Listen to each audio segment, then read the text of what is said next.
You know, I was always told when I was in school that the definition of theater, which I say is the definition of art, is the revelation of private truth in a public space. But what is the habit of art? We're going to ask that question to our next guest, John Fisher, Artistic Director of Theater Rhino. Hello. Hey, David. So what is the habit of art? Habit of art is what happens when you've been doing it your whole life and you're just in the habit of it. That's you. That's me. So is that a habit or an addiction?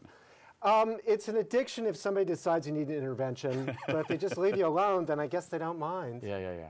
So tell us a little bit about this specific production of, it's Auden Bennett is the playwright, Auden Bennett correct? is the playwright. And you're directing. I'm directing. At Rhino. At Rhino, at Theater Rhinoceros. It's a wonderful play by Auden Bennett, who wrote The History Boys and Beyond the Fringe. He's been with us forever.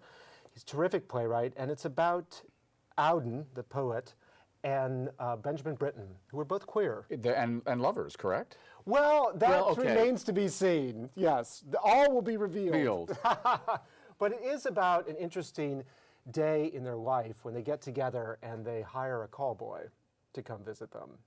A very fetching young man, and various secrets come out, and also their philosophies about art, their politics, but a lot of fun, a lot of art is exposed. Now this is the premiere, correct? This is the premiere out here, yeah. Right. This is the West Coast premiere. So what attracted you to this play? I mean, besides Auden, Britten, the call boy, I mean, it's kind of got everything.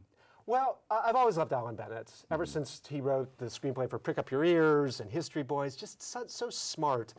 And I always loved the idea of bringing artists out. Not that these guys need to be outed, but just, well, Auden's music means, I mean, Auden's poetry means so much to us. Britten's music means so much to us. But well, I mean, not to interrupt, but I think I know what you mean. I remember, like, I was always a history buff, and I remember seeing the musical 1776 when I was a kid, and in a sense, that was the first time that people like Benjamin Franklin and Thomas Jefferson were treated like, not like these stone-faced, but like real people who loved and lusted and did all kinds of things, and Auden's, poetry is so gorgeous, and Benjamin Britten's music is so emotional.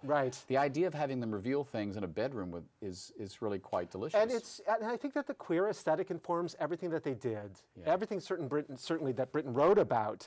His exposure, the corruption of innocence, the anxiety of repressed sexuality. And then Auden, who could be so open about his sexuality. In a time when always way ahead of himself. Well, it's interesting you talk about Britten. I mean, I've always been a big fan of his music, and I think his sexuality and his orientation, his gender identity, informs his music, because who but a gay man can write, I mean, the Requiem with that... Oh, my God. I mean, you just hearing it, it is the grief of war in a way. The grief of war, because a gay man can feel that. And there weren't enough female composers around then to take it on. And it became the Requiem for the Second World War, because this is a male who could feel this and expose it. And he really is the greatest 20th century opera composer, I feel. He was the voice of the 20th century, and I love that he's queer. And I love that the voice of of English language 20th century poetry is Auden, who is also queer. Now tell us a little bit about your cast. We've only got about a minute left, but I want to, who's playing these two greats? Well, the wonderful Donald Curry is playing Auden, and he's been with us forever in a variety of capacities, starting the AIDS Foundation with Cleve Jones, and just being involved in so many aspects of the queer movement. And then Britten, of course, is being played by a brilliant actor, myself. That's right. I thought it was a nice lead-in, just to have you do that. What's it like playing an icon?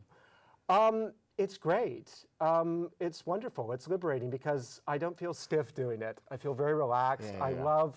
I just love being up there and finding the moments, moment to moment. And he's like that. He's a spontaneous guy. Well, thank you for coming on to talk about the habit of art. We want to have you back, though, talking about the next upcoming Theater Rhino season. So we're going to have you back for a nice, long interview about that. Okay, good. So we open on March 27th at Z Below. We'll see you then. Okay, thanks, We've been speaking to John Fisher about the habit of art. I'm glad you make 10% your habit on TV. Please tune in next week and watch us. This is David Perry. Good night.